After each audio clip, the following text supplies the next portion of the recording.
A, B and C completed a work costing rupees 1800. Okay, ஒரு வேலையை 3 பேரும் பண்றாங்க. அதோட சார்ஜ் எவ்வளோனா rupees 1800. A work for 6 days, B for 4 days, C for 9 days. If their daily wages are in ratio கொடுத்துருக்காங்க. சரியா? இப்போ first அவங்க டெய்லி வேஜஸ் ஏக்கு எவ்வளோன்னு ஏயோடது நம்ம 5x எடுத்துக்கலாம், B யோடத 6x எடுத்துக்கலாம், C யோடத 4x எடுத்துக்கலாம். இதான் அவங்களோட டெய்லி வேஜஸா. A வந்து அந்த ஒர்க்கை எவ்வளோ டேஸ்ல பண்ணி முடிப்பாங்களா? 6 டேஸ்ல. B எவ்வளோ டேஸ்ல? 4 டேஸ். C எவ்வளோ டேஸ்? 9 டேஸ். அப்போ ஏயோட 1 டே ஒர்க் எவ்வளோ இருக்கும்? 1/6, B யோடது 1/4, C யோடது 1/9. இப்போ நம்மளோட கொஸ்டின் என்ன? How much amount will be received by A? ஏக்கு வந்து எவ்வளோ அமௌண்ட் கிடைக்கும்னு கேட்குறாங்க. ஏ வந்து அந்த ஒர்க்கை 6 டேஸ் பண்ணியிருக்காங்களாம், B வந்து 4 டேஸ் பண்ணியிருக்காங்க, C வந்து 9 டேஸ் ஒர்க் பண்ணியிருக்காங்க. சரியா?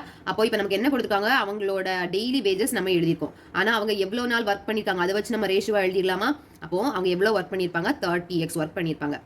24x is to 36x. எப்படின்னு புரிஞ்சுதானே? ஒரு நாளைக்கு இவ்வளோனா